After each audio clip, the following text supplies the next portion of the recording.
Quem pintou o mundo, quem escolheu a cor, fez o sol amarelo, pôs o verde na floresta e o vermelho em uma flor.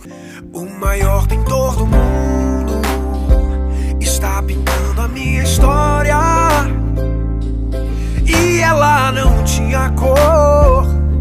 A cruz foi o pincel do autor, o maior pintor do mundo. Olá, pessoal, mais uma live. Vocês estão me aturando essa semana. E eu também. Aliás, alguém me falou, eu não sei quem é, mas eu sei, mas eu não vou falar, dizendo o seguinte, que os convidados das lives estão sendo curados, que ao falar a gente está se curando, que essa live, na verdade, é uma oportunidade da gente se curar. Eu, gente, vou sair daqui top, já estou melhor, já estou... Eu e Natália, né, Natália? Fala com a gente, Natália. Quanto aprendizado, né, minha querida? Nossa, e ela tá com a internet hoje ruim. Tudo bem, Natália, não precisa falar não, pode ficar quietinha aí, senão vai que ela fala e cai. Pode ficar aí. Eu também estou aprendendo muito, eu também estou aprendendo pra caramba. A Gisele também tá igual papagaio de foto, tudo que é live ela tá... Mas é porque, para mim, é importante ter a Gisele, porque ela é uma mediadora físico-emocional e ela faz esses links, então é muito bom tê-la por perto. Ela não tem tempo de estar, mas quando ela pode, ela está. E hoje vou apresentar a minha convidada, ela vai se apresentar também, mas foi interessante como que a gente se conheceu, porque me indicaram ela, falando que ela estava criando um aplicativo para ajudar os pais. Eu falei, nossa, aplicativo, adoro essas coisas.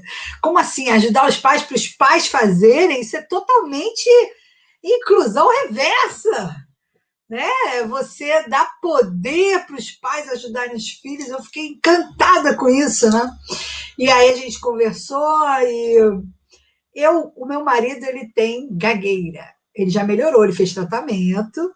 Mas quando eu o conheci, eu vou contar aqui os bastidores. De vez em quando eu conto umas histórias. Então, eu queria muito você aqui, não só para falar dos pais, mas falar dessa questão que eu vivi, né? E aí, quando eu conheci o Edson, ele é muito sério, ele é muito calado, né? É típico, né, da pessoa que tem disfunção da fala. Normalmente eles ficam mais tímidos. E aí ele falava pouco e devagar. Eu sou acelerada, 1000 por hora. E ele falando lento, aquilo vai me dando nervoso. Eu falei, meu Deus do céu, mas aí me educa, né? Aí eu fico mais, né, menina quando eu tô perto dele, eu fico mais mansa.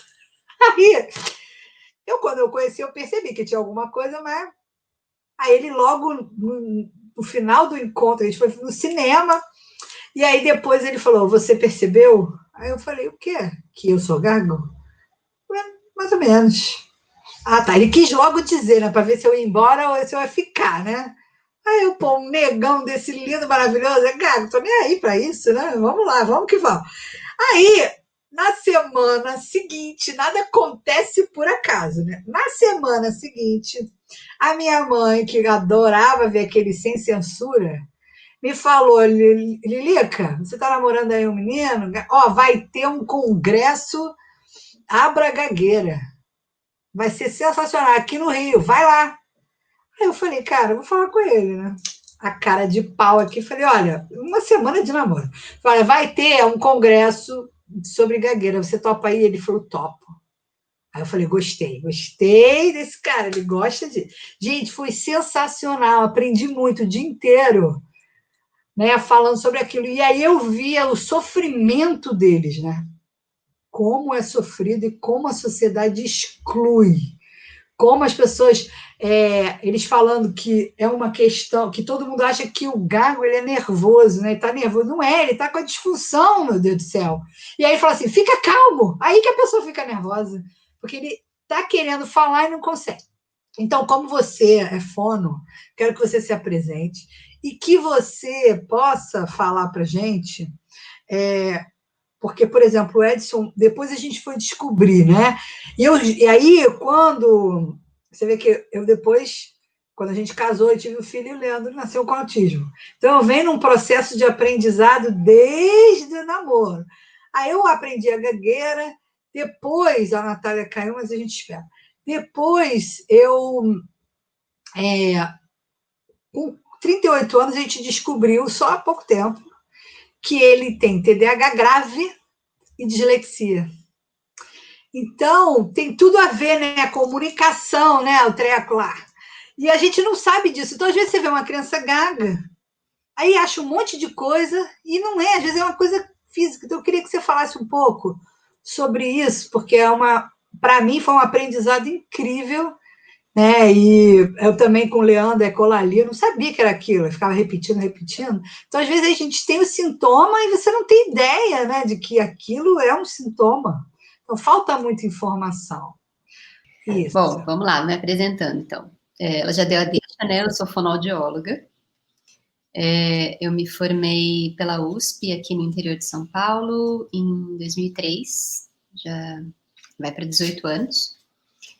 Fiz o mestrado pela UNB, em Brasília, né? Sempre na área de linguagem, assim, que foi sempre a parte que mais me interessou bastante. E o autismo caiu de paraquedas, assim, no meu colo, porque eu não tive nenhuma formação sobre autismo na graduação, acho que como 98% dos profissionais que saem da graduação, profissionais da saúde, da reabilitação e tudo mais, até, com certeza, 5 ou até 3 anos atrás, não ouviam falar de autismo nos cursos, em geral. Ou ouviam muito superficialmente, muito pontualmente. E eu saí da graduação sabendo que existia apenas, né? Apesar de ter feito uma faculdade muito boa e tudo mais. Então, eu conhecia por alto. Hoje, olhando para trás, eu sei que o meu primeiro paciente na clínica, escola, da faculdade ainda, era um autista não diagnosticado. E foi uma história muito bonita, esse meu primeiro pacientinho. Acho que um outro dia, numa outra live, a gente conta. Mas foi uma experiência de inclusão bem interessante. Mas ele era um autista não diagnosticado e saiu da clínica sem saber que era autista, e a família sem saber que ele era autista. E eu acabei me envolvendo com o mundo do autismo de uns mais... Assim, tinha atendido pontualmente na clínica, sem ser especialista, e de uns 7 anos para cá, eu acabei indo trabalhar numa instituição, ajudei a criar o primeiro serviço especializado em autismo lá do Distrito Federal, e acabei focando integralmente no autismo desde então. Todas as formações, cursos, capacitações, certificações, cursos internacionais, tudo que tinha pela frente, porque agora eu preciso entender isso aqui. E aí acabei mergulhando no mundo do autismo, me tornando especialista. E trabalho exclusivamente com autismo já nesses últimos anos, e mais especificamente, acho que nos últimos de 4 anos para cá, quase que só com a intervenção precoce, né, que é a minha praia. E eu fui para intervenção precoce especificamente porque eu tinha uma angústia muito grande de olhar os mais velhos, especialmente os casos mais severos, em que a gente tem poucas possibilidades terapêuticas, né? E eu trabalhei num serviço público que me angustiava absurdamente, porque eu estava estudando muito, eu já era especialista, eu já sabia o que o autismo precisava, eu sabia da necessidade de intervenção intensiva, eu sabia que a gente precisava fazer uma intervenção que fosse realmente sólida, que tivesse embasamento científico, e a gente não conseguia fazer isso lá com sessões de baixa intensidade, etc. E aí eu fui estudar e me capacitar, fui fazer formação no modelo de Denver, que é um modelo da Universidade da Califórnia, e acabei me especializando, e aí descobrindo que eu podia, né, com a intervenção precoce, garantir que uma grande maioria das crianças com autismo pudessem ter vida normal. Essa grande maioria, a gente tem estimado hoje em torno de 70% das crianças que a gente atende nesse método. Tá? Então, eu vejo hoje entre os meus pacientes, aproximadamente 70% deles, depois de 2 anos de intervenção, a gente consegue dar alta completa, né? Então, isso é muito bonito, você pensar no autismo com essa perspectiva, né? E aí eu falei, não, é aí que eu quero focar, porque eu quero que esses indivíduos sejam independentes, autônomos, produtivos, estejam completamente incluídos, né? E essa coisa da inclusão me era muito angustiante, porque eu sei que é muito difícil a gente conseguir fazer com que o mundo se adapte, né? É muito difícil fazer as pessoas saírem da casinha delas, assim. Então, a gente precisa lutar por isso, para que o mundo aprenda a acolher as diferenças. Mas eu também preciso lutar para capacitar para que eles consigam estar o mais tranquilamente possível inseridos e conseguindo se adaptar. Então, eu falei, essa é a minha praia. Eu quero dar a essas crianças o máximo de chance que eles podem ter para viver a vida que eles quiserem escolher ter. Eu não quero que eles tenham a vida que lhes foi imposta, né? Eu quero que eles tenham a chance de escolher, né? Eu quero que eles escolham trabalhar, que eles escolham estudar, que eles escolham não trabalhar ou não estudar se não quiserem, mas que eles tenham a chance de escolher e que isso não seja uma condição, né? E foi por isso que eu fui trabalhar com intervenção precoce. E aí, com a intervenção precoce, surgem outras angústias, que é a questão do diagnóstico precoce. Porque para a gente fazer intervenção precoce, a gente precisa que essas crianças sejam diagnosticadas precocemente.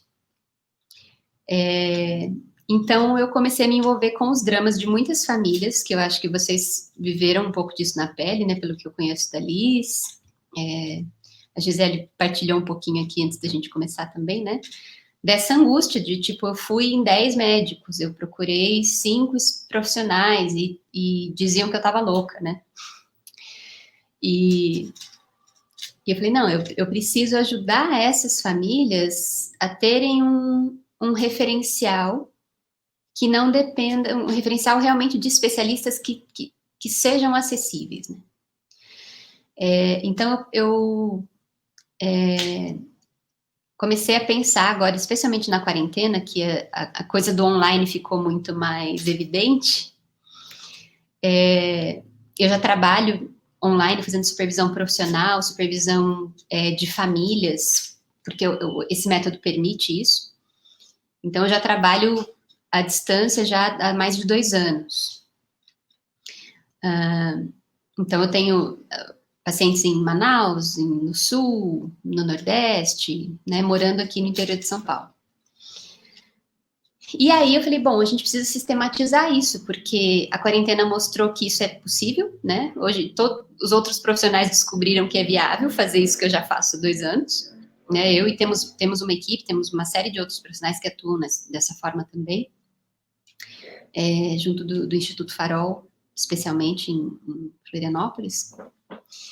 E eu falei, a gente precisa sistematizar isso, porque hoje, tendo contato com essas famílias do Brasil inteiro, eu tenho uma família, por exemplo, que eu atendo, que é de Rurópolis, no Pará. Rurópolis fica 2 horas de Santarém, que é a cidade mais próxima, assim, maior. Essa família não tem acesso a especialistas lá, né? Mas aí, com o acompanhamento online, eu consigo acompanhar essa criança de lá, que está tendo um super desenvolvimento, está tendo um atendimento fantástico. Eu falei, a gente precisa sistematizar isso, porque tem muitas famílias que não vão ter um especialista próximo. E tem muitas famílias que, como vocês, por exemplo, passaram por vários profissionais que não foram capazes de identificar o que tinha que ter sido visto naquele momento, né? Eu falei, então eu preciso criar uma estratégia para permitir acesso, né? Então, o primeiro acesso que eu preciso permitir é que as famílias tenham acesso a especialistas, a pessoas que sejam capazes de ouvi-las, de levar em consideração o que elas estão dizendo e que tenham ferramentas confiáveis de mensuração, que não fique naquela coisa do, mas eu acho que não tem nada, mas ele olha no olho, não é autista, né? Mas ele conversa, ele abraça, não é autista, sabe? Essas coisas que a gente escuta por aí. Então, eu quebrei um pouco a cabeça, fui me aprofundar ainda mais nas questões do desenvolvimento infantil. Fui me aprofundar nas escalas de avaliação de desenvolvimento, nas ferramentas disponíveis que a gente tem, e aí a gente já tem outro entrave, porque no Brasil a gente tem pouquíssimas ferramentas padronizadas para a população brasileira. Então, aí a gente tem algumas boas ferramentas, mas não são muitas. A gente tem algumas lacunas aí que não são atendidas, e as melhores ferramentas, ou algumas das melhores, não são padronizadas para a nossa população, então os critérios de normalidade que a gente tem são da população americana, são de outros lugares. E aí eu comecei essa saga de aprofundar, estudar e correr atrás e criar uma ferramenta. E aí estou em fase de desenvolvimento de um aplicativo que sirva de norteador para os pais, para que eles consigam acompanhar o desenvolvimento dos seus filhos. Mas esse aplicativo também vai pontuar para os pais quando alguma coisa precisa ser vista com mais atenção. Porque aplicativos que mostram o desenvolvimento típico a gente já tem uma série de versões americanas disponíveis no Brasil, e, enfim, existem essas ferramentas. Mas não são ferramentas que dão informações objetivas, né? Tipo, opa, aqui precisa de atenção, tem alguma coisa aqui que não está dentro do esperado. E o mais interessante é que por trás dessa ferramenta vai haver uma equipe de profissionais especializados, de especialistas que já atuam na área de desenvolvimento infantil e que tem também se aprofundado cada vez mais para o diagnóstico precoce, diagnóstico e a intervenção precoce. Então, a gente criou um grupo de estudos para a gente poder aprofundar esses assuntos. E aí esse grupo de estudos envolve psiquiatras infantis, fonoaudiólogos, fisioterapeutas, terapeutas ocupacionais, psicólogos, pedagogos, enfim, profissionais que já têm uma experiência com alterações do desenvolvimento, e a gente se reúne semanalmente para discutir as questões do desenvolvimento, as alterações precoces e etc. E esses profissionais estarão por trás dessa ferramenta. Então, quando ela estiver disponível, as famílias vão poder acompanhar o desenvolvimento por meio do aplicativo, e se alguma coisa começou a incomodar, elas podem entrar pelo próprio aplicativo, ter acesso a um profissional especialista para esclarecer as dúvidas. Para dizer assim, olha, não, tá tudo bem, é só uma coisa pontual, é só a gente acompanhar, ou não, vamos investigar um pouco mais, ou vamos acompanhar a longo prazo, ou você precisa procurar um profissional na sua cidade que aplique um teste, que faça uma avaliação específica para a gente chegar a um diagnóstico, né? Então, a proposta desse aplicativo, dessa ferramenta é essa, a gente conseguir dar certa autonomia, né, para os pais, para que eles estejam instrumentalizados a entenderem o que está acontecendo, o que deveria estar acontecendo naquele momento com seus filhos, e saberem a quem recorrer, para não serem chamados de doidos, né? Mãe ansiosa, não é assim? Essa mãe ansiosa. Não, acaba que a culpa é sempre da mãe, né? Você tá passando, tudo é culpa da mãe, a mãe. Agora me veio uma dúvida. Como eu comecei falando do Edson, aí eu lembrei que quando eu comecei a pesquisar as coisas do Leandro, eu vi que muitos. Porque cadê os autistas adultos, né? Ednes? Só tem autista criança? Não tem. Os adultos estão aí, né? Sem diagnóstico, né? Eu vou te contar. Meu pai é autista. Me conta. Meu pai Eu acho que meu marido também. Não duvido. E aí? Fica, mas aí consegue fazer um diagnóstico a pessoa Super adulta? consegue. Eu sei que você trabalha com precoce. Consegue. Mas consegue? Você trabalha com adulto também? Porque eu acho que é uma demanda enorme dos pais que vão descobrindo os Não, filhos, aí começa a pensar, ué, mas isso daí é vou te contar, tem autismo? Meu inúmeras marido também histórias, faz, tem ué. inúmeras histórias, Aí, Li. Esses dias atrás eu fui fazer uma avaliação online mesmo, a princípio, antes até vou atender presencialmente essa criança essa semana, pela primeira vez. E aí a mãe muito angustiada com o desenvolvimento do filho, e o pai, ele não aceita muito e tal. Eu falei, não, vamos fazer uma consulta online, você vai me contando, eu faço uma entrevista, a gente vê o que precisa fazer depois, né? Para fazer uma avaliação presencial e tal. Aí ela começou a falar, eu falei, chama lá seu marido, vamos fazer junto essa avaliação, né? Vamos aplicar junto. E aí eu comecei a aplicar um checklist para levantar as características. Seu filho faz isso ou faz aquilo e tal. E aí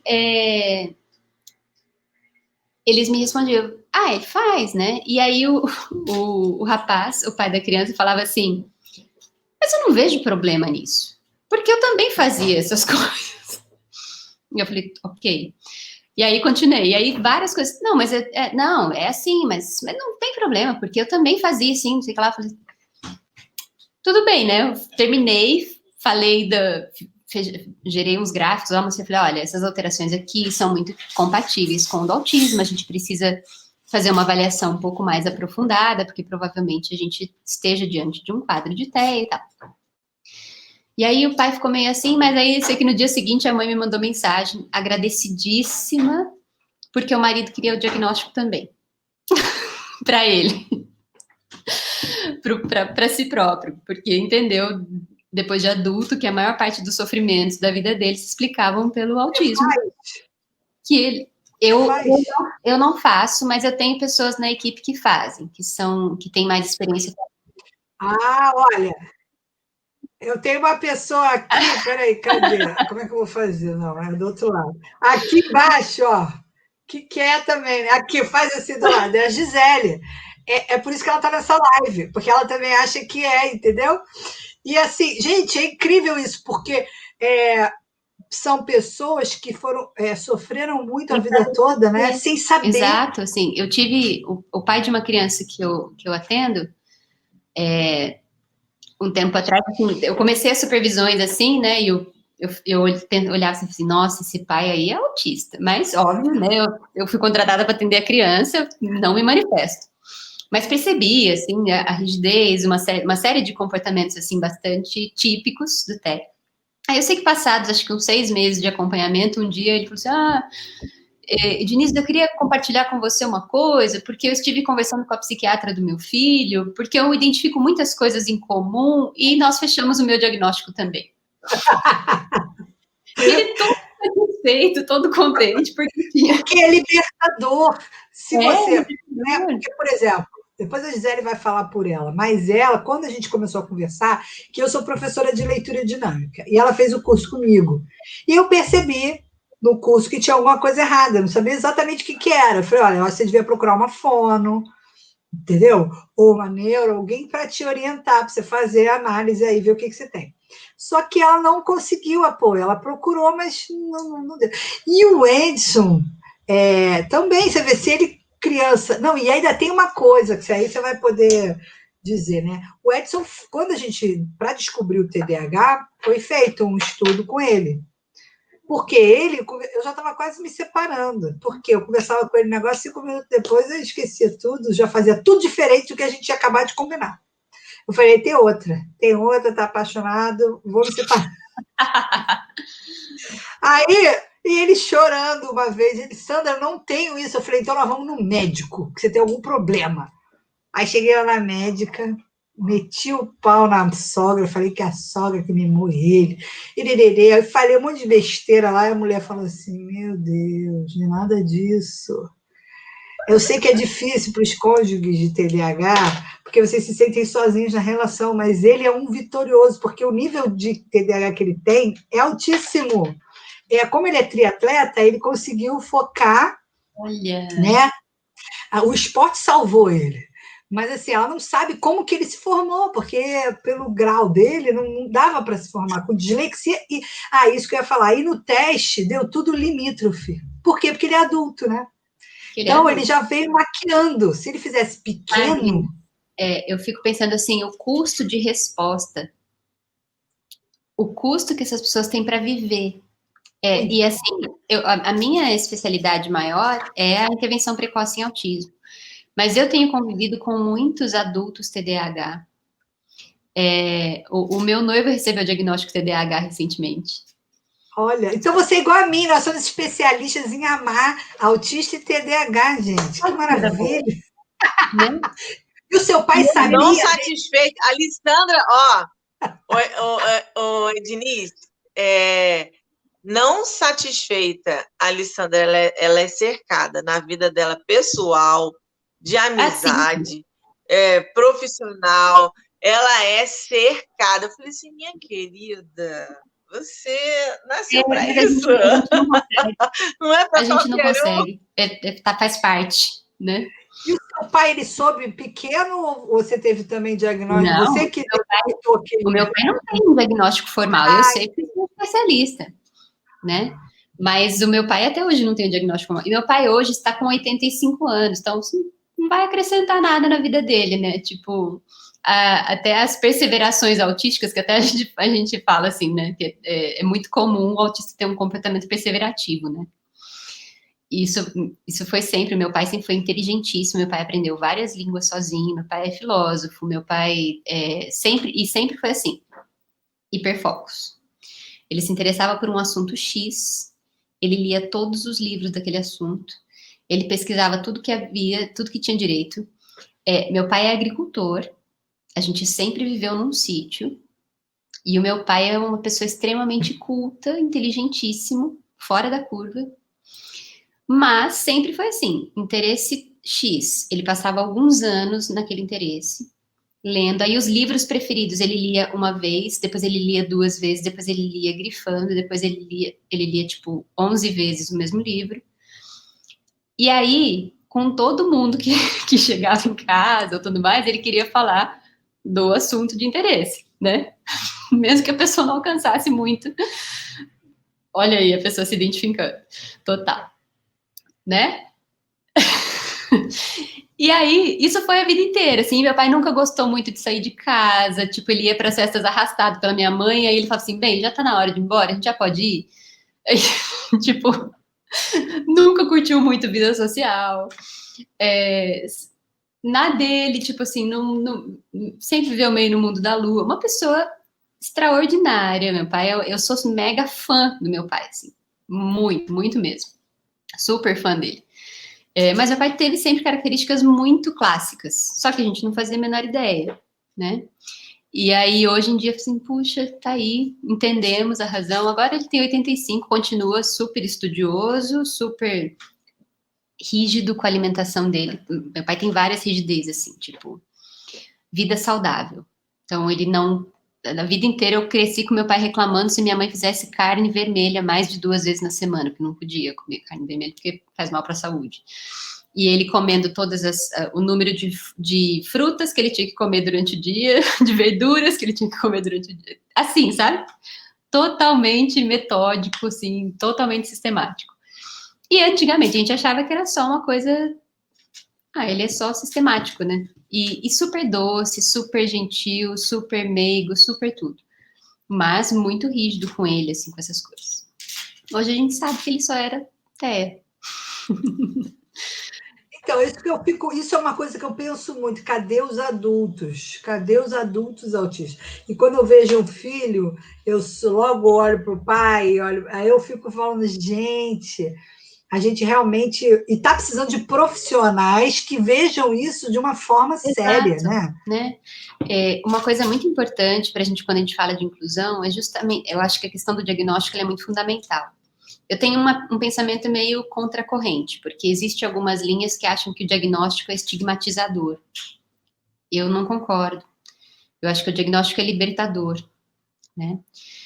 A gente tem hoje, Sandra, um índice muito alto especialmente entre meninas, que o diagnóstico de mulheres aparentemente é mais difícil de ser feito do que em homens, né, com autismo. E a gente tem um número muito alto de adolescentes com ideação suicida, com transtornos de ansiedade grave, com depressão importante, que são autistas não diagnosticados. Tá? Por quê? Porque enquanto eu sou criança, as demandas sociais são muito menores, as dificuldades são muito mais compreendidas e a coisa vai passando. Quando chega na adolescência, que essa demanda social aumenta muito, eu não consigo me inserir plenamente, eu não consigo me adaptar, eu não consigo fazer amigos, eu não consigo me relacionar da maneira adequada, surge ansiedade, depressão, ideação suicida e essas angústias mil. Né? E às vezes tratamentos para ansiedade que nunca dão resultado, né? E até a gagueira mesmo do Enzo estava ligada ao TDAH, dislexia, estava ligada a isso tudo. Ninguém pensou nisso. Achava que é porque ele era nervoso e que ele era gago por causa disso. E aí ele ficava mais nervoso ainda e cada vez se fechando mais, né, no mundo dele, porque não tinha acolhimento. E então, assim, esse aplicativo, você podia aí, fase 2, ter para adulto também. Eu pretendo, viu? De verdade, Liz, porque assim, a gente está começando... Sério? Eu penso nisso de verdade, porque eu vejo muito o sofrimento de crianças e de famílias por não conseguir chegar ao diagnóstico. E eu vejo quanto sofrimento isso gera. Né? Eu recentemente comecei a acompanhar a filha de uma amiga de infância, um quadro de dislexia, um quadro moderado, nem era um quadro assim tão grave, ela responde muito bem à intervenção, tá desenvolvendo muito bem. E quanto que essa criança sofreu porque eles passaram por neuro, fono, psicopedagogo, neuropsicólogo, um monte de profissionais, todo mundo avaliou e ninguém fechava o diagnóstico dessa criança. E o neuro dizendo que, tipo, não, ele não ia fechar porque esse diagnóstico tinha que vir da fono e de não sei quem, não sei quem. E aí ele não podia dar um laudo para a escola fazer as adaptações que ela precisava. E essa menina foi entrando em pânico com a escola, não queria mais, e enfim. Hoje ela está sendo bem acompanhada por uma especialista em dislexia, em transtornos de leitura e escrita, online também, ela faz a supervisão da professora que a atende, e está sendo fantástico, ela está respondendo super bem, mora numa cidade em que não há especialistas, ela mora aqui no interior de São Paulo, a especialista que acompanha é de Porto Alegre, e faz esse acompanhamento online, treinando e supervisionando a professora que está fazendo a intervenção com ela. Quanto que essa criança sofreu à toa, né? Essa criança, quando a gente começou a atender, era impressionante a ansiedade de desempenho, a angústia que ela tinha, o medo de escrever, e ela não tem um transtorno tão severo. Só que ela estava num quadro tão grande de ansiedade que a gente não conseguia nem acessar o que ela dava conta. Né?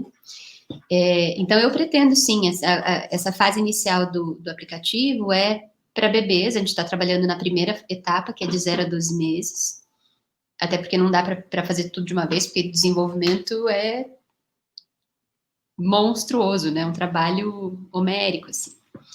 Mas sim, depois que isso estiver bem redondinho, a gente vai ampliar as faixas etárias, aumentar. Eu quero trabalhar com os transtornos de aprendizagem, né? Isso é uma coisa que estigmatiza muito, que segrega muito, né? Eu estava falando para você sobre os casos de TDAH, eu tenho convivido com alguns adultos TDAH que receberam diagnóstico tardio e quantos transtornos eles viveram na infância e adolescência sem saberem que era TDAH. Eu conheci recentemente um rapaz inteligentíssimo, um gêniozinho, assim, que a família diz que ele é louco, um psiquiatra chegou a dizer que ele era esquizofrênico, ele teve super inteligente, não conseguia se adaptar nos trabalhos, porque tem um TDAH importante, então ele não conseguia ficar por muito tempo nas empresas, não conseguia se adaptar, um custo muito alto de resposta para conseguir se concentrar, para conseguir responder. E aí, qual que é o subterfúgio? entorpecentes, né? Então, um rapaz que se envolveu com álcool, com drogas, que... E aí, quando a gente começou a limpar a história e limpar, só sobrou o TDAH. E aí, uma psiquiatra muito competente que fez o diagnóstico e tem acompanhado. E aí, tem vivido uma experiência de ressurreição extrema, assim, né? De sucesso profissional, de conseguir se relacionar bem com as pessoas, de se inserir, de conseguir reconquistar a confiança da família, porque para a família é um desajustado, né? Então, quanta exclusão, quanta segregação por falta de diagnóstico e por falta de tratamento adequado. É muito sofrimento desnecessário, né? Gisele, fala aí, Gisele, fala de você. Você falou na outra live, mas só eu acho que assim, focar nisso, né? Ela, por que que você, que a Gisele, depois que eu a conheci, que falei isso, aí eu joguei né, a lenha na fogueira e agora ela quer ter o diagnóstico de qualquer maneira. Então, assim, por que que você quer? Eu acho que é importante dentro do que ela está falando, né? Por que que você, já está tudo bem, você já tem sua profissão, você é realizada, você é dona de clínica, você está bem e tal. Por que que você quer esse diagnóstico? O que que ele vai fazer diferença para você? Você sempre faz perguntas fuziladoras.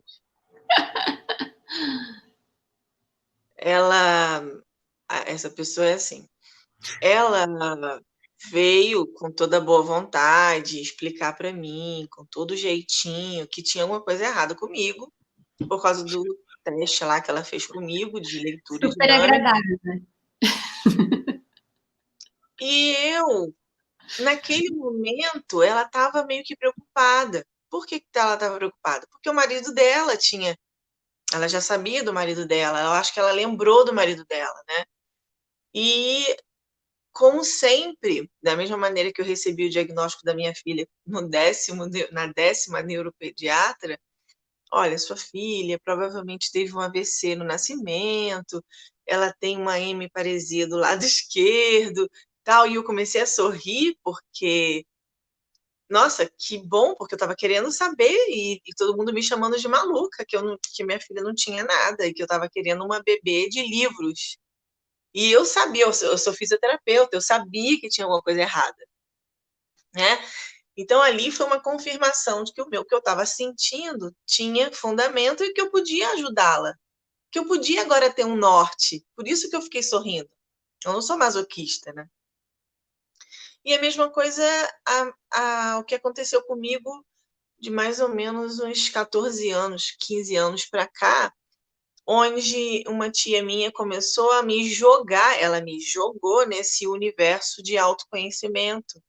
Ela era médica, ela não poderia ir no congresso de gestantes no Rio de Janeiro, e ela falou assim, olha, eu não vou, mas você pode ir no meu lugar.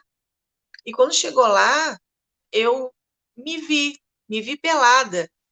O congresso era sobre estatísticas, números, porque num país tal é assim e tal, você é o que você é desde o ventre, e são informações óbvias que a gente já ouvia falar, que a gente já desconfiava. Tudo que a mãe sente, o filho sente. Mas é tudo muito superficial. E lá não, lá era algo, era uma coisa em cima da outra, com médicos de fora do Brasil, e aquelas informações foram fazendo muito sentido para mim, e a minha máscara da Gisele para com a Gisele caiu, e nunca mais eu consegui colocar de volta, e eu nunca mais consegui fingir que eu não sabia, que eu era inocente, porque eu não sei porque eu faço essas coisas. Não, agora eu sei porque eu faço essas coisas. E eu cada ano que passava, eu queria saber mais de mim. E eu percebi que quanto mais eu me conhecia e principalmente me aceitava, eu me incomodava menos com as pessoas. O que me irritava nas pessoas estava aqui. Então, quanto mais eu soubesse de mim, eu me aceitasse e falasse para mim, respira fundo, essa é você, não tem por onde correr, não tem o que você fazer para mudar, pode melhorar, pode, mas é mais forte que você, é como se fosse assim, existe um molde muito forte e você vai se lapidando, vai melhorando, vai tirando as cascas das cebolas, ok, mas existe uma essência em cada um de nós. Aí, essa essência, gente, se a gente mudar a nossa essência, a gente bota a máscara de novo na cara e vai viver muito mal. Então, eu comecei a me entender, eu fiz uma retrospectiva de como que eu era antes da faculdade, nos meus trabalhos, na faculdade, eu comecei a perceber os meus comportamentos que eram, de fato, muito diferentes dos outros. Muito diferente. Eu não estou falando que eu era diferente para melhor, não. A minha sensação era que era diferente para pior. E, contrapartida, eu tinha um destaque absurdo em coisas que quase ninguém tinha. E eu não estudava, eu não sabia estudar, eu não sabia ler, eu ia para a biblioteca para dormir. Eu não ia para ler. Eu não sabia ler, né? E eu era uma excelente aluna da faculdade na hora dos seminários. Olha que loucura. Todo mundo fugindo dos seminários e eu era que me destacava, eu tirava 10. Se eu faltasse no dia da separação dos grupos, quando eu voltasse no dia seguinte, eu estava em todos os grupos. Todo mundo tinha me escolhido. Agora, se fosse para sentar perto de mim na prova, ninguém sentava perto de mim na prova, porque eu não sabia de nada. Tinha que ler, tinha que interpretar, ainda por cima escrever, responder. Eu não sabia, né? Mas falar, me expressar, entender de verdade para poder colocar para fora, para mim era fácil. Então, quanto mais eu me conheci depois de todo esse vendaval, os próximos vendavais da minha vida foram ficando mais brandos, foram ficando mais suaves, porque agora eu me entendia melhor. E depois de um tempo, depois de uns, sei lá, uns 5 anos para cá, 6 anos para cá, eu comecei a entender ainda mais porque eu fiz alguns cursos e eu hiperfoco no curso que eu estou fazendo. Igual seu pai. Eu não tenho livros para ler 7 vezes, mas eu vou querer fazer o mesmo curso várias vezes. Aí o meu marido falava assim, tu não acha que tu tá exagerando, não? Tu tá fazendo o mesmo módulo, o mesmo curso, com a mesma professora de novo? Gisele, não tá normal isso, não. Aí eu falava assim, mas eu gosto. Eu aprendo coisas novas. Cada vez que eu vou, eu entendo uma coisa diferente, nova. Eu gosto. Mal sabia eu que era um hiperfoco. Por que não? Podia ser. E aí eu lembro que as minhas amigas falavam assim, Lissandra, e todo mundo. Nossa, Gisele, olha, toda vez que tu faz um curso, tu fica falando nisso toda hora. Meu Deus do céu, tu não tem outro assunto, não? Tu fala isso pra... Olha, eu já entendi, eu já ouvi. Tu vai falar até quando? Meu Deus do céu. Ai, mas isso era quando a pessoa já estava de saco cheio, fora as outras pessoas que só ouviam por aqui. Vou te contar Que por que hoje de manhã, numa supervisão de um paciente meu, o assunto da supervisão foi justamente esse, a gente ensiná-lo dentro do rol de habilidades sociais que ele precisa aprender atualmente, é esse automonitoramento do comportamento perseverativo. Pois é. É uma criança já em final de intervenção, a gente está refinando algumas habilidades sociais, e a gente estava falando justamente isso, olha, ele precisa aprender que as pessoas não querem ouvir a mesma coisa tantas vezes. Abafa. Vamos lá. Então, fora as invasões que eu cometi, e eu não sei se eu ainda cometo, mas agora eu fico meio que segurando. Você tá Comete, ela não pode estar num grupo de WhatsApp que ela manda 1000 mensagens, pelo amor de Deus.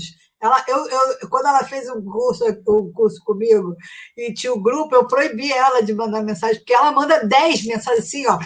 Fiz, Gisele, as pessoas não vão aguentar mais você, ninguém mais vai querer ficar no teu grupo, pelo amor de Deus.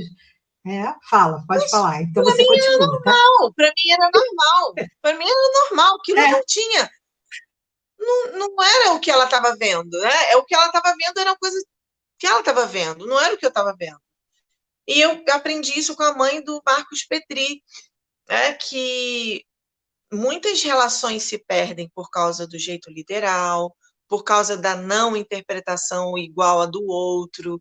O que eu estou vendo é só o que eu estou vendo, não é o que você está vendo. Não consigo alcançar algumas vezes, né? E quando a Alessandra desenha algumas coisas, eu até entendo, mas outras não. Então, e por outro lado, eu estou falando coisas que são desvantagens, porém, eu tenho plena consciência, graças a Deus, que eu sou dotada de uma facilidade como a Alessandra já falou para mim, Gisele, você não lê livros, mas você lê gente, você lê pessoas, você lê almas. Isso é raro, isso é bom. Ela não estava passando a mão na minha cabeça, mas ela estava mostrando que eu não precisava ser tão frustrada porque eu não conseguia ler.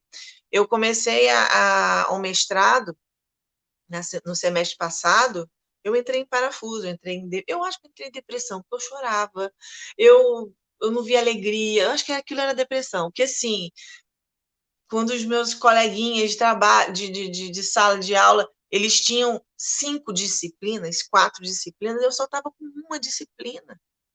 Eu só tinha que ler 20 páginas, só 20 páginas. Eles tinham que ler 60 por semana. Eu só tinha que ler 20. Eu não conseguia passar da terceira, né? Então eu entrava em parafuso.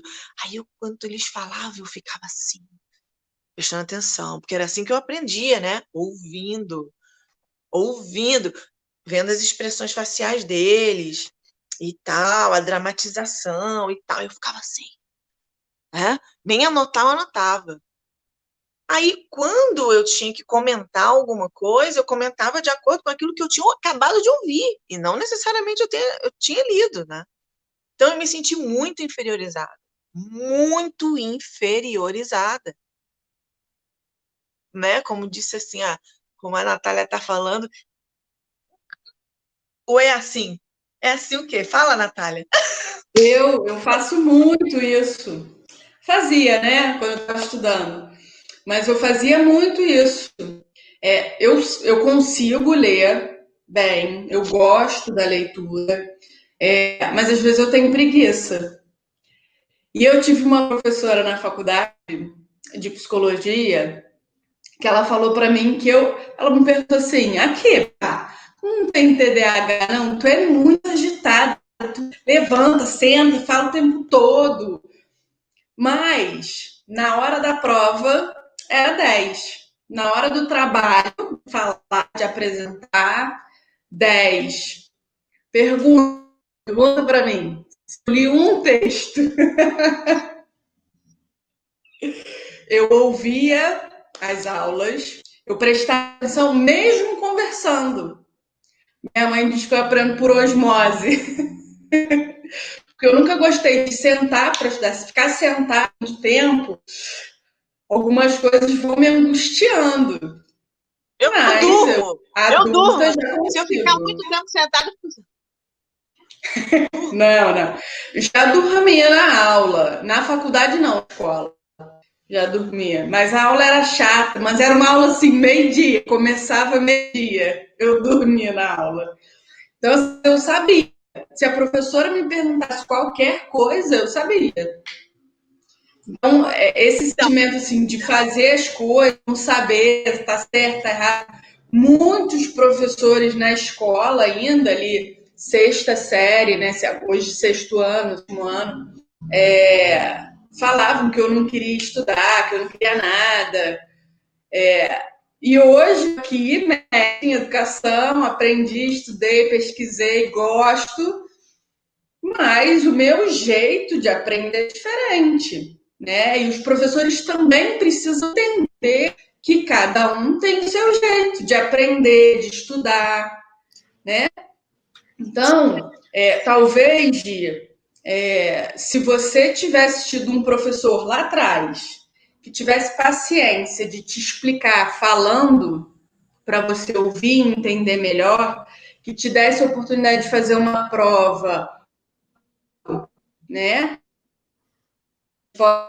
Às vezes a sua nota fosse melhor, né? E o seu desenvolvimento também. Então, eu acho e acredito que a inclusão precisa começar do professor que conhece o aluno, sabe o que ele precisa ou como ele aprende, né? Eu aprendo muito ouvindo, mas também fazendo, né? O aprendimento sinestésico. Eu aprendo quando eu...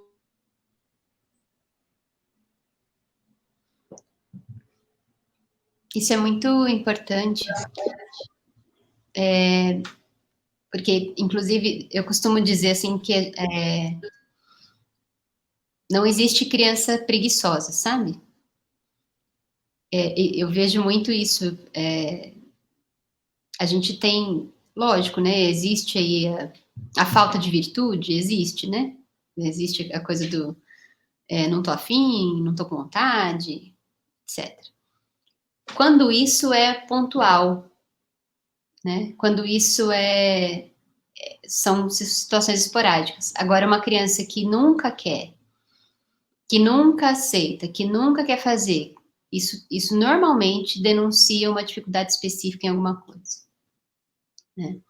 E podem ser muitas dificuldades, né? Podem ser dificuldades atencionais, podem ser dificuldades interacionais, podem ser dificuldades sensoriais, podem ser déficits cognitivos, podem ser déficits motores, né? A gente tem, recentemente, a gente tem estudado bastante sobre o TDC, que eu não sei se vocês já ouviram falar, Gisele Físio, você já ouviu falar sobre o TDC? Pois é muito interessante isso para você, o transtorno do desenvolvimento da coordenação. É um transtorno que, segundo alguns estudos americanos, chega a atingir 10% da população, tem um índice super alto, em maior ou menor grau, né, e pode não afetar funcionalmente, mas naqueles que afetam, prejudica bastante, e o transtorno do, sabe, o atrapalhado? O que tromba em tudo, que derruba tudo, que não dá conta de executar certas coisas. E esses dias, eu fiz um curso tem uma pesquisadora brasileira, uma das maiores referências em TDC, ela é professora da Universidade do Texas. E aí fiz um curso com ela recentemente e ela estava falando dos critérios diagnósticos e tratamento, tudo. E em alguns casos isso é bastante severo. A gente tem crianças que não conseguem adquirir a escrita por conta do TDC. Né? Tem pessoas que não conseguem comer sozinhas, totalmente nenhum outro déficit. Não consegue comer porque não consegue coordenar movimento de mão. Imagina só, esses dias eu estava com a minha ajudante aqui em casa e ela falando do filho. Super inteligente o filho, mas um monte de problema na escola. Eu falei, vamos entender, que problema que é esse? Aí ela começou a me dizer que ele não gostava de copiar. Mas ele resolve tudo. Ele lê os problemas e faz todas as respostas lá, mas a professora briga porque quer que ele copie o cabeçalho, porque não sei o quê, não. E aí a gente foi investigar outras coisas e ele é essa pessoa que ele não dá conta de comer sozinho, por exemplo. Ele muito provavelmente tem um TDC não diagnosticado, sofre horrores na escola porque não dá conta de escrever, sabe escrever, mas não consegue escrever por muito tempo, escreve um pouco e para, não dá conta, né? Sofre uma espécie de segregação porque nunca é escolhido para os times, porque não tem coordenação motora para jogar nada, e aí os meninos todos estão lá no futebol, jogando aquilo, e não dá conta. Né? Então, a gente tem... mas é uma criança super inteligente que dá conta de acompanhar tudo, se for por via auditiva, se ele puder, por exemplo, se permitirem que ele faça adaptação dele, recortar o cabeçalho e colar no caderno e escrever só a resposta, né? Então, não teve uma intervenção que permita que ele superasse essa dificuldade. Ok, o que tem que fazer agora? Adaptar, né? Mas está lá, com a professora brigando com ele, porque ele não copia os cabeçalhos dos problemas, e apesar dele saber todas as respostas, isso não é suficiente. Fogo. Olha, eu vou falar que a Gisele, e ela é muito inteligente, ela é terrível. Quando ela fez o curso comigo, o que ela faz? Ela é muito sedutora, né? Então ela vai comprando as pessoas com a sedução. No meu curso, o que ela fez? Como ela viu que ela não ia dar conta do curso, e ela queria mostrar que ela estava gostando, ela começou a tirar fotos. Aí ela ficou o tempo todo tirando foto. O pessoal treinando e ela tirando foto. Aí depois a gente conversou. E se você tem um curso dela na plataforma gratuita, se você assistiu o curso dela, se você souber assim, os benefícios que os atendimentos dela com mediação físico-emocional provocam nas pessoas, é uma coisa incrível. A minha família inteira já fez. Todo mundo que eu indico volta diferente. Então, se ela fosse medida pela literatura que ela tem, bibliografia, né? Ela não ia ter a pessoa que fizer isso, e isso serve para a gente também, porque a nossa régua, né? Você só fica. Eu estou cada vez mais, eu admiro muito, sou professora de leitura dinâmica, eu admiro muito todo mundo que lê, que é culto, mas atualmente eu estou preferindo quem gosta mais de gente do que de livro. Pode gostar de livro, ótimo, mas não gosta mais de livro do que de gente. Eu acho que aí as pessoas estão enlouquecendo também, né? Então, Gi, você é maravilhosa. O livro não te fez falta, a verdade é essa. Você buscou o teu caminho, né? Só que sofrido, porque as pessoas não te entendiam, então você ficava com medo delas e aí você acabava, né, no seu privado, porque ela é inteira no trabalho. Ela faz ali pela pessoa.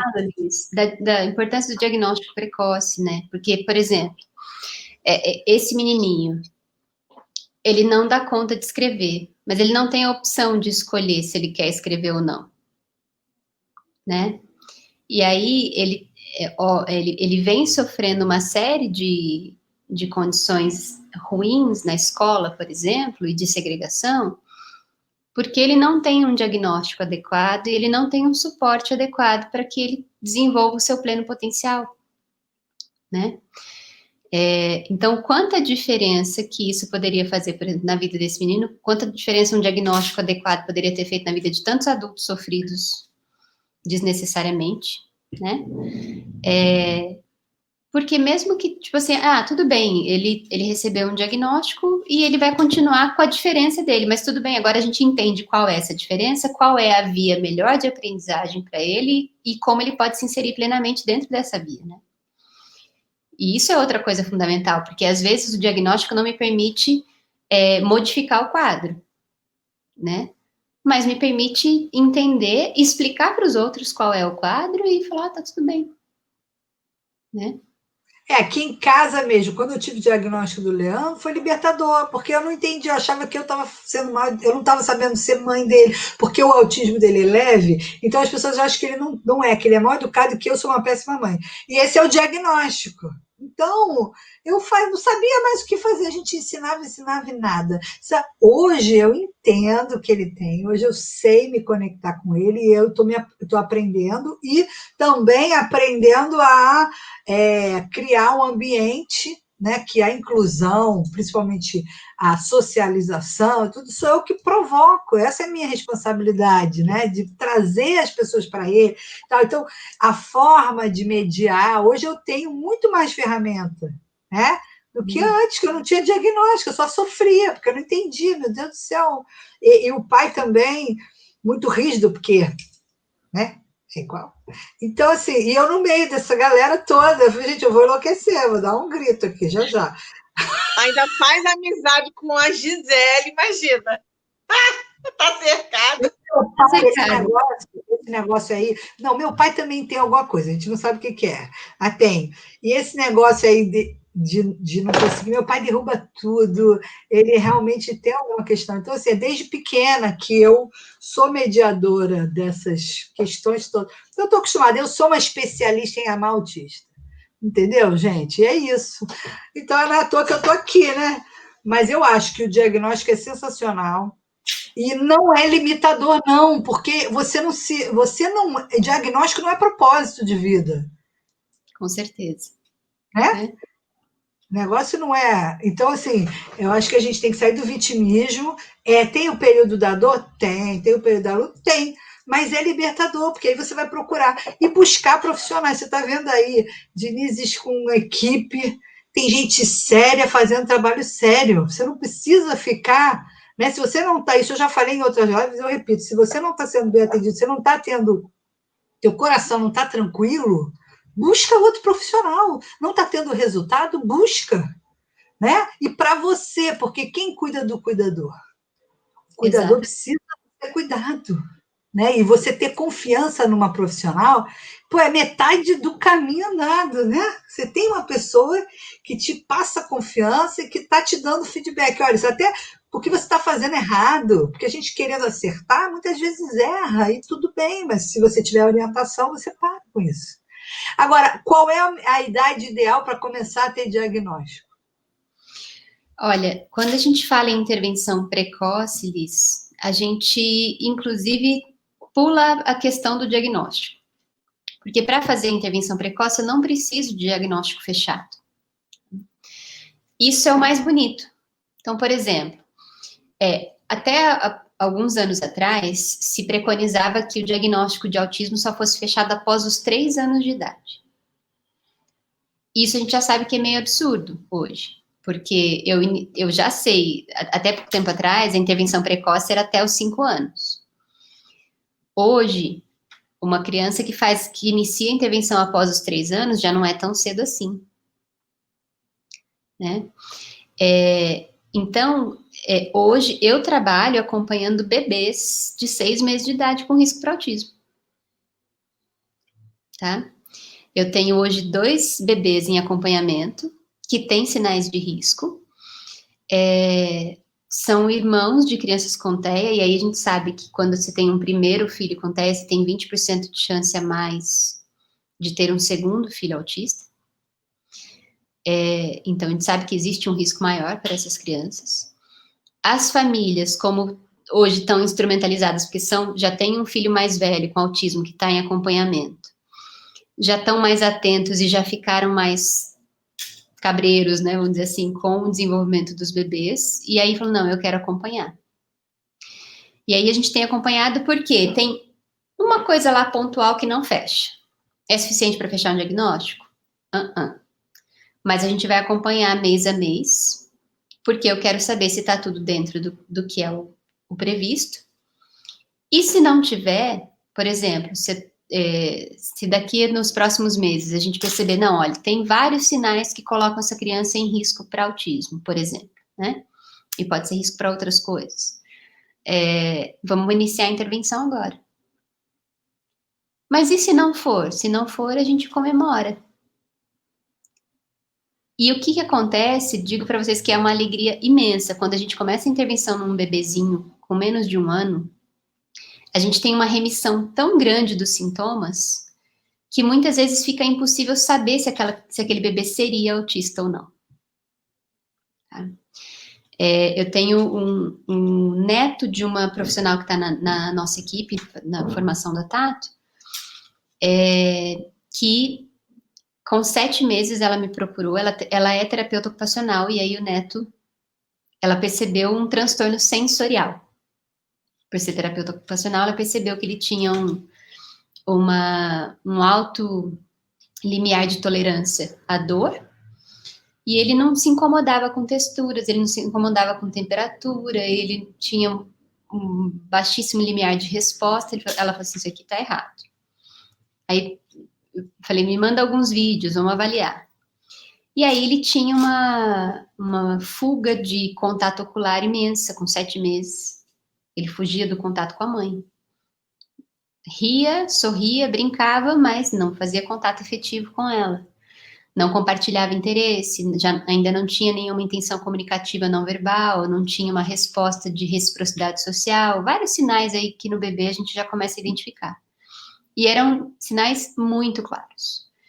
é uma criança que certamente, se chegasse a 1 ano e meio, ele teria um diagnóstico, com certeza. E nós iniciamos a intervenção só com a orientação da mãe. E hoje esses sinais já são quase imperceptíveis. Ele está com 1 ano e 1 mês agora. Então, é uma criança que eu não tenho dúvida de que seria um autista. Não tenho nenhuma dúvida. Mas essa criança provavelmente nunca chegue ao diagnóstico, porque quando ele chegar na idade de fechar o diagnóstico, os sinais vão ser tão sutis que provavelmente ninguém queira fechar, né? E isso não é raro, tá? Eu tenho outros casos de outras crianças que também tiveram esse percurso, que eram crianças que tinham sinais muito claros de autismo, que provavelmente seriam casos mais severos, mas que começaram a intervenção muito bebezinhos, né? E que aí a gente tem uma remissão muito grande dos sintomas e a gente não precisa, esses casos provavelmente nunca vão fechar o diagnóstico, né? Então a regra é a seguinte: identificou o risco, inicia a intervenção. A gente não precisa esperar confirmar um diagnóstico, deixar as coisas se consolidarem, porque a gente está falando de plasticidade neuronal. Quanto mais jovem esse cérebro, mais plástico, mais adaptável. Então, mais fácil da gente conseguir estimular e fazer com que ele responda a esses estímulos. Então, a ideia é essa.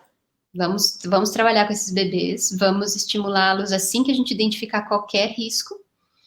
E, se Deus quiser, a gente nunca vai precisar de um laudo diagnóstico para esse bebê, porque a gente já interveio antes. Eu quero falar do filho da Alessandra rapidinho. O filho da Alessandra foi diagnosticado com 8 anos de idade e, diante dessa sua fala, é um pouco chocante. Você está aqui defendendo a bandeira da gente de ser diagnosticado cada vez mais novinho, antes de 1 ano de idade, e uma criança ser diagnosticada com 8 anos a gente pode pensar 9, ele estava com 8 para 9, né? Isso. 9 anos de idade é realmente bastante tempo. E quantos profissionais, professores, o Leandro já passou até 9 anos de idade. Aí eu acho que Deus agiu muito na vida do Lelê e da Alessandra, porque ele foi inconscientemente estimulado pelo pai e pela mãe. A mãe é professora de leitura dinâmica. 9 anos ele ouvindo esse assunto dentro de casa, o avô também falando sobre isso, que é o mentor disso tudo, o avô com essa veia artística, sempre ensinando, sempre estimulando o neto, por que não? O pai atleta, levando ele para andar disso, andar daquilo, correr não sei aonde, nadar não sei aonde. Então, o Lelê, eu acredito que ele também tenha burlado, igual o pai, igual a mim, por essa superação, por ele ter se vencido de forma inconsciente através desse convívio muito estimulado da família, vindo de todos os lados. Então, hoje ele é uma criança extremamente... Você olha para a cara dele, você não tem dúvida que ele é feliz, você não tem dúvida da inteligência dele, da esperteza dele, e que depois que ela conseguiu o diagnóstico, as coisas ficaram mais leves de fato para ela, para o pai, para a família, que tinha um estereótipo de uma família que mimava a criança, e por isso que aquela criança era daquele jeito. Quando eu conheci o Lelê, no evento Foi na Educop. Eu conheci o Lelê e eu já convivia com crianças, né, com questões. E eu fiquei observando o Lelê, assim, ele repetia coisas, o avô falava agora não, e ele ignorava totalmente o agora não, ele parecia que não tinha falado nada. O pai dele, na hora do almoço, a intervenção do pai, olha, é assim, e falava de novo, e ele, né, é aquilo tudo. Como a minha admiração pela Alessandra era absurda, dela me sinalizar uma coisa que era boa para mim, digamos assim, jamais passou na minha cabeça que o filho dela teria alguma coisa, ou que ela não teria visto, ou que, sei lá, né? Então, eu não julguei em momento algum, mas eu percebi essas coisas. Mas a minha segurança da Alessandra ser a Alessandra, eu realmente não fiquei assim, Alessandra, eu tenho que te falar do seu filho. Não passou na minha cabeça, pelo nível de admiração, por ela ter sido essa mentora em relação a mim, você me entende? Então, realmente, o Lelê, ele foi muito estimulado de forma intuitiva, intuitiva. E depois do diagnóstico, eu acredito que ele está sendo mais ainda estimulado, né? E principalmente acolhido. É verdade. O diagnóstico correto, né? Porque eu achava que ele tinha TDAH, igual o pai. Falei, bom, mas aí eu vou descobrir isso uma hora aí. Mas eu não passou pela minha cabeça autismo de jeito nenhum, porque eu não entendia nada. Mas ele, desde pequeno, ele arrumava os carrinhos, né? É bem típico deles, né? Eles arrumam os carrinhos e tal. E eu nem não tinha ideia, cara. Eu sabia que ele tinha alguma coisa. Perguntei para pediatra, perguntei nada. Então, a minha sugestão aqui para a gente fechar é: não tenha medo do diagnóstico, não tenha medo de olhar a verdade, olhe para o seu filho. A negação é a pior coisa, eu vejo muita gente negando. E aí, quando você nega, você perde a oportunidade de ajudá-lo. Queria eu ter tido essa conversa com a Ednise quando o Leandro nasceu e poder pensar, poxa, vamos começar aqui cedo, fazer o que tiver que fazer, porque ele chorava. O que demonstrava assim que ele era esquisito de alguma coisa, esse menino chorava, mas aí a culpa era minha, porque eu mimava ele. Mimava ele, aí ele chorava, ele só ficava bem comigo, com a minha sogra, com o meu marido. Com a minha mãe, meu pai, qualquer um. Não. Chorava, parecia que estava matando o garoto. Ali já era um sinal, criança que chora desse jeito, sem, né, sem ter nada. Se eu soubesse disso, poxa, então eu acho que a gente não tem que ter vergonha, a gente não tem que ter medo, tem que enfrentar. Não tem jeito, o filho é projeto para a vida toda. Não adianta, você vai fazer o quê? Até Vai ficar porque, escondendo ali? Uma hora vai. até um tempo atrás, o autismo era uma sentença, né? Hoje em dia pode não ser, E né? se, O autismo é ficar com tipo, questões mesmo, e daí, né? E daí, é seu filho, a gente veio para isso, né? Para cuidar dessa pessoa. Então vamos cuidar direito. Se você não sabe o que ela tem, você não sabe nem como cuidar, né? Então, muito legal isso. Então, eu queria que você desse um recado aí para o pessoal, Ednise, como profissional que vê a angústia desses pais, que você. Qual é além do diagnóstico ser uma forma de inclusão, né? De você poder acolher a verdade, de verdade, qual é a dica que você dá para os pais? Uma dica bem legal de inclusão reversa. olha, eu acho que não existe inclusão se não houver amor incondicional, né, Liz? Eu acho que a única possibilidade é o amor incondicional. Isso não é fácil, né? Porque amar incondicionalmente significa morrer para si mesmo. Significa abrir mão do próprio egoísmo, significa abrir mão das idealizações, significa abrir mão daquilo que eu projetei para mim. Tem que aprender a renunciar a si mesmo, né? Sair de si para poder acolher aquilo que está ali, né? Uma coisa que eu vivi especialmente, que eu vivi, acho que eu vivo particularmente, assim, eu só sou capaz de fazer com que o outro se torne tudo o que ele pode se tornar se eu for capaz de aceitá-lo hoje exatamente como ele é. Então, eu só posso ajudar alguém a ser tudo aquilo que ele pode vir a ser se eu for capaz de amá-lo exatamente como ele é agora, né? Porque aí sim eu vou ser capaz de enxergar o que ele tem de potencial, o que ele tem de bom, o que está escondido sobre essas cascas todas, né? Sobre essas distorções todas. E aí, sim, eu posso ajudá-la a se tornar tudo que ele é capaz de ser. É sensacional isso. E aí, Gisele, eu te amo, tá, Gisele? Você pode fazer, mandar 1000 mensagens no WhatsApp, pode fazer tudo, que eu te amo do jeito que você é. Eu implico com ela, porque eu tento, né? Eu dou uma regulada, Gisele, regula, Gisele, porque eu sou o bope, né, dela, eu fico lá no pé dela. Mas é muito bom, porque eu gosto dela do jeito que ela é e aceito. Porque é assim, ela não vê. E quando eu falo com ela algumas coisas, ela fala: sério? Mas achou isso? Claro, Gisele, tem que pensar, isso não pode, né? Ah, tá bom. Então, assim, essa paciência, quando o Leandro falava assim, mãe, mas por que você não me avisou antes? Ué, por que você não sabia isso, Leandro? Você está careca de saber, Leandro. Mas ele não sabia. Então, ele não sabia que tinha que fazer alguma coisa lá, sei lá. Que nem uma vez eu, eu aqui em casa, né, pessoal mineiro, família do meu pai toda mineira, aí quando tem alguém fazendo alguma roupa estranha e tal, a gente fala jacu, fulano é jacu. Aí ele ouviu isso, né? Aí um dia, no colégio, chegou uma mulher com óculos amarelo. Vem falar com ele. Pai, ele é jacu. Ai, meu Deus, mas eu quase morri. Sincericídio autístico.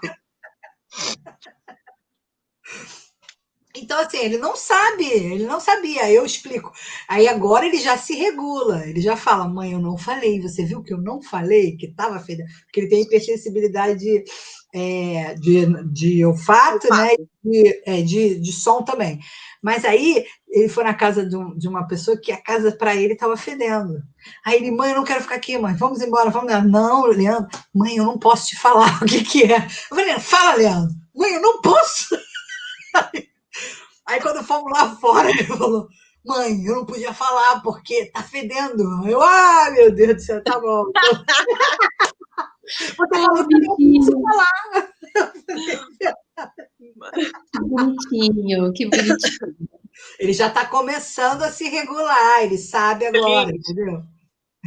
Eu lembrei agora daquela querida que a gente fez a live hoje. Qual é o nome dela mesmo? Andressa. A autista. A Andressa, Ednizes, a Andressa falou 10 coisas que ela aprendeu com a psicóloga dela. E o que eu percebi daquelas 10 coisas? Que servem para todo mundo.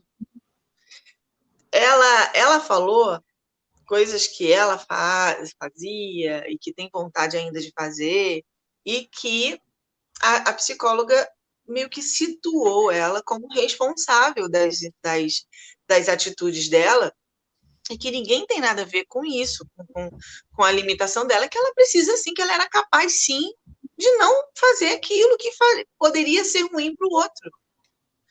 A autorresponsabilidade na sociedade. Basicamente, as 10 dicas foram chamando ela para a autorresponsabilidade. Se ninguém falasse isso para ela, ela continuaria. Como eu também continuaria. E às vezes continuo, porque eu esqueço. Então, eu lembro que quando eu era jovem, bem jovem, adolescente, eu ouvia muito dizer, tu é sonsa, né? Tu é sonsa. Tu vai me dizer que tu não sabia disso aí, ó. Tá na cara. Então, as coisas que são por detrás, são coisas que as pessoas percebem, falam para poder entender uma outra coisa. Eu não entendo. Eu não entendo, não é porque eu não quero entender ou porque eu sou burra. Porque o que está por detrás daquilo que falou é literal. Falou literalmente. Gostei de estar aqui. Uhum. Então, tá, você gostou de estar aqui. Eu vou ignorar que a pessoa quer que eu entenda que ele não gostou e que entenda que, na verdade, o que ele queria falar era outra coisa que ele não falou. Tá bom, eu não vou. Pode fechar o seu diagnóstico, tudo certo. Aí daqui a 2 meses você vai chegar para mim e vai falar assim, Gisele, aquilo que você fez 2 meses atrás eu não gostei. Cara, última vez que aconteceu isso comigo, eu entrei em depressão. Eu nunca falei para ninguém que eu entrei em depressão, mas ultimamente essa experiência do semestre passado da faculdade, e essa experiência que a pessoa esperou 2 meses para me contar que eu fiz alguma coisa de errado com ela e que eu não sabia, essas 2 experiências foram tão impactantes e inesperadas para mim, que eu acredito que eu tenha chegado na depressão, porque nada me fazia feliz. Eu recebia notícias boas e eu ficava assim, legal. Eu não conseguia vibrar como eu vibrava antes. Antes dessas 2 experiências, Gisele, a joaninha voou e pousou no seu nariz. Uma hiper alegria, né? Ai, que coisa rara, a joaninha é linda, ela tá no meu nariz e eu sou especial por isso, e a joaninha voa, e ela é colorida, e ela é vermelha, e ela tem... Então eu vou fazer uma grande festa com o mínimo, porque se eu ficasse focada nas minhas tristezas, nas minhas experiências ruins, que se quem fizer o meu curso gratuito lá de mediação física e emocional vai saber toda a minha vida que eu conto lá, das lamas e dos lodos que eu ressurgia uma e outra vez, vai saber. Se eu ficasse olhando para aquilo, eu não levantava da cama. Então, eu me acostumei a realmente ficar muito feliz com o mínimo. E quando eu passei por essas 2 experiências impactantes e inesperadas, da pessoa não me falar o que eu fiz, porque achou que eu fui sonsa, porque achou que eu fui falsa, porque achou que eu fiz sei lá o quê, eu entrei em depressão. Eu não fiz isso, eu gosto tanto da pessoa, eu amo tanto a pessoa. E eu fiquei naquela, na lama, no lodo, mas eu fiquei mesmo. Foi difícil de sair, né? A gente faz uma cartinha com o Cid, tá bom? Aí você leva para ela. Aí o seu pedido de perdão, Cid F84. Não, e ela ficou com hiperfoco nesse negócio. Tudo ela falava. Mas você entendeu o que eu falei? Mas eu falei. Eu falei, meu Deus do céu, esquece isso, pelo amor de Cristo. E ela ficou com hiperfoco nisso, só pensava nisso. Mas eu falei, eu fiz isso com você? Porque realmente a pessoa não. Que nem o Leandro, ele pede desculpa 1000 vezes quando ele cai a ficha do que. Ai, mãe, desculpa, mãe. Ai, mas não queria fazer isso, mãe. E é doído mesmo, é doído. Então, assim, não é mole, não é fácil. E ter depressão faz parte. Numa pandemia dessa também, quem não teve? Leandro ficou péssimo. Então, é isso aí, gente. Então, Gisele, dando a sua dica final, grande finale. Minha dica para você que está ouvindo a gente, não importa se você tem laudo, se você não tem, se você se considera uma pessoa mais inteligente do mundo ou a mais burra do mundo, não importa o que você acha sobre você, ainda queira saber mais. O que você sabe sobre você são só 5%. Tem 95% aí bombando dentro de você, loucos para saírem de dentro de você, para você ter a consciência desses 5% e fazer uma triagem. O que eu faço com isso? Eu jogo fora, eu boto no arquivo morto, eu devolvo para o meu pai e para minha mãe, ou eu coloco no meu coração, porque isso eu esqueci que eu tinha valor, eu esqueci que eu era bacana, que eu era uma pessoa especial, eu esqueci que eu tenho qualidades, e isso sim eu coloco no meu coração. Então tem tanta coisa para você descobrir aí da sua cebola, então é isso que eu te desejo, que essa fome, essa sede que eu tô aqui, ó, nesse evento, totalmente me tratando, que você também faça o mesmo, assistindo todas essas lives. Eu tenho certeza que você não vai ser a mesma pessoa no final. É isso. Obrigada por tudo. Obrigada por te conhecer.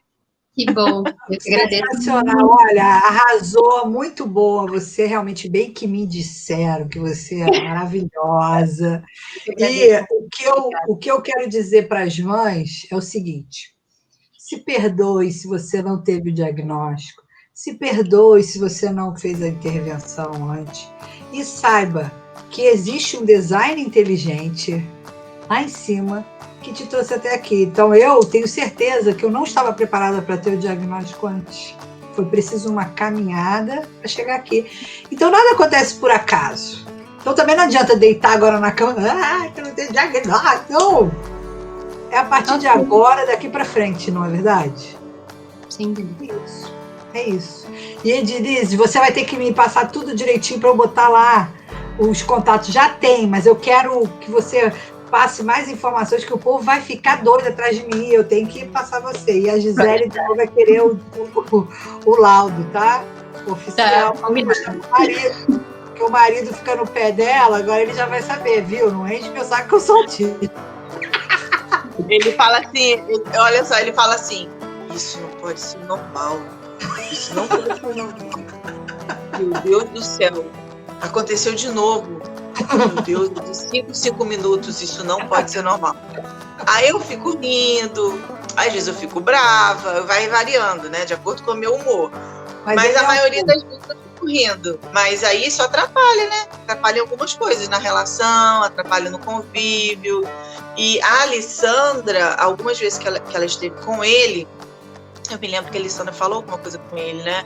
Olha, eu também passo por coisas semelhantes com meu marido, eu acredito que ela também seja TDAH, ou seja, acredito que eles dois tenham mais ou menos as mesmas questões, porque eles passam pelas mesmas coisas, então ela dá uma ajudinha, mas eu acho que entra no ouvido e sai no outro, porque... não é um laudo, né? O que incomoda não vai mudar. O que, mesmo que seja, ele vai ter que mergulhar um pouco nesse mundo para entender, né? Exatamente, vai ter que entender. Descobrir Aí é um outro processo, né? Exato. É apenas o começo. Então, olha, querida... As minhas filhas também percebem. Também, Mãe, olha essa personagem, igual a você. Aí eu olho pra personagem e você acha isso bom, filha? Aí ela, é legal! Ai, meu Deus. Tchau, gente. Foi sensacional. Um beijo no coração de todas. Natália. Obrigada. Aprendeu pra caramba, né, Natália? Já vai sair com o Cid também. Vai sair todo mundo. Todo mundo diagnosticado. Tchau. Isso é conversa, né? A gente querendo saber o que tem. Ninguém tá fugindo de nada. É isso aí, gente. Vamos levar a vida com leveza, né? Senão a gente pira. Não, tá doido? Tchau, gente. Fiquem com Deus.